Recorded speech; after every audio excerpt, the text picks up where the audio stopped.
Oke, standby, kamera ready, sound ready, 3, 2, 1, action.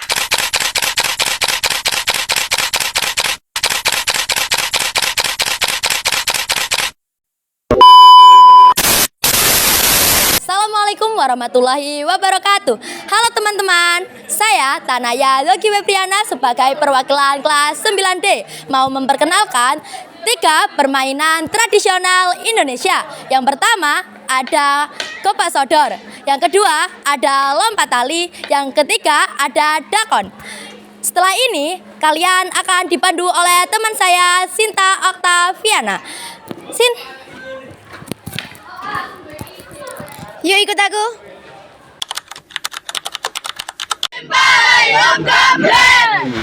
Tanya aja jadi.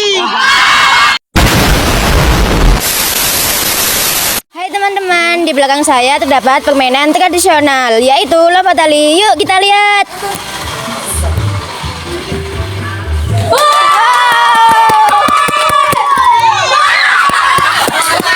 Lompat tali karet adalah permainan tradisional di mana minimal 2 orang memegang ujung rangkaian gelang karet yang dijalin memanjang. Lalu seorang pemain lain melompatinya saat tali diputar dengan ketinggian karet yang akan semakin meningkat di setiap level tantangan. Cara memainkannya adalah 1. Persiapan. Siapkan rangkaian karet gelang yang dijalin hingga membentuk tali panjang dan elastis. 2. Peran. 3 orang atau lebih dibutuhkan, 2 orang bertugas sebagai pemegang tali, sementara 1 atau lebih orang lainnya menjadi pelompat. 3. Langkah. 2 pemegang tali akan memutar tali karet secara bergantian, bisa searah jarum jam atau sebaliknya. Pelompat akan melompati tali karet ini saat tali melintasi bagian bawah kaki dan atas kepala mereka. Tingkat kesulitan akan meningkat seiring waktu karena tali karet akan diangkat semakin tinggi, dimulai dari tinggi mata kaki. 4. Kalah.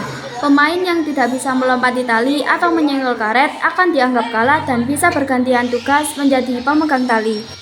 Manfaat bermain lompat tali karet adalah 1. Fisik, meningkatkan kekuatan otot kaki, betis, dan tubuh, serta melatih koordinasi dan keseimbangan tubuh.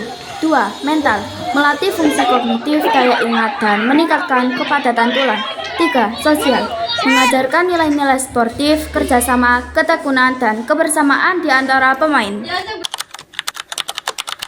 Belakang saya terdapat permainan tradisional yaitu Gopak Sodor. Yuk kita lihat. Menang boloku. Si kalah boloku. Gopak Sodor adalah permainan tradisional yang dimana 2 tim saling berhadapan, 1 sebagai tim penyerang dan 1 sebagai tim penjaga yang bertugas menghalangi tim lawan mencapai garis akhir di lapangan yang terbagi menjadi petak-petak. Cara bermainnya adalah 1. Persiapkan lapangan. Lapangan berbentuk persegi panjang dibagi menjadi beberapa petak dan garis-garis kapur. 2. Pembagian tim dibagi menjadi 2 tim, yaitu tim penjaga dan tim penyerang. 3. Tugas penjaga. Tim penjaga bertugas menghalangi tim penyerang agar tidak bisa mencapai garis akhir. Mereka harus menyentuh pemain lawan dan yang mencoba melewati garis. 4. Tim penyerang. Tim penyerang harus berusaha melewati garis penjaga hingga garis finish dan bisa dibantu oleh rekan satu tim untuk mengecoh penjaga. 5. Menang. Tim penyerang dinyatakan menang jika semua anggotanya berhasil lolos melewati seluruh penjaga hingga garis akhir dan kembali lagi ke garis awal. Filosofi dan nilai permainan Gopak Sodor. 1. Kerjasama tim. Pemain ini menuntut adanya kerjasama dan kekompakan antara anggota tim. 2. Kelicahan dan strategi. Pemain harus memiliki kelicahan untuk menghindari penjaga dan mampu menyusun strategi untuk menembus pertahanan lawan. 3. Pelestarian budaya. Gopak Sodor merupakan warisan budaya yang penting untuk dilestarikan dan dikenalkan pada generasi muda agar tidak punah oleh zaman. Dan yang terakhir, di belakang saya terdapat permainan tradisional. Yuk kita lihat. Congklak adalah permainan Permainan tradisional Nusantara menggunakan papan kayu atau plastik berlubang dan biji-bijian sebagai alat permainannya. Cara bermainnya adalah dimainkan oleh dua orang yang bergantian mengisi lubang-lubang kecil di papan dan mengumpulkan di lubang besar ujung papan dengan tujuan mengumpulkan biji terbanyak.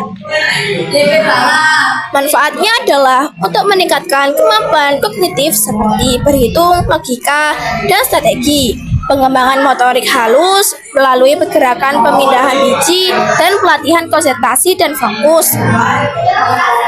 Tujuannya adalah untuk mengumpulkan biji sebanyak mungkin di lubang besar rumah sendiri, serta mengembangkan kemampuan kognitif dan motorik seperti berhitung.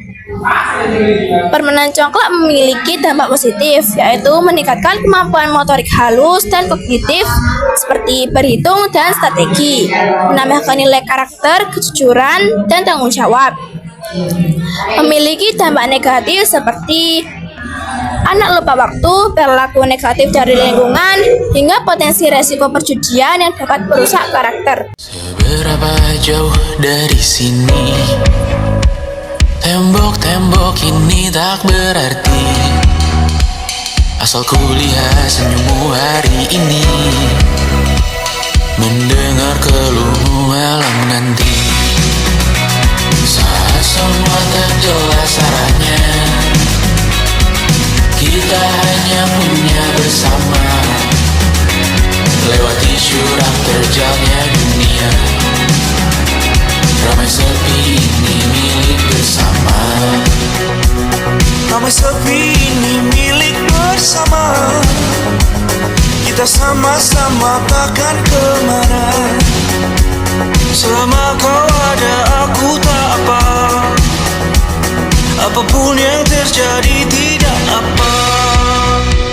Melihat tawa tangis dan isah, mendengar kabar berbagai macamnya. Kali ini kita belajar banyak yang untuk kita ulangi nantinya. Saat semua tak jelas arahnya,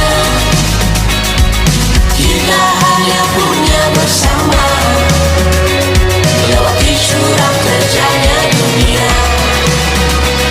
Ramai sepi ini milik bersama, saat terasa berat-beratnya, ku tahu kau pun berjuang juga.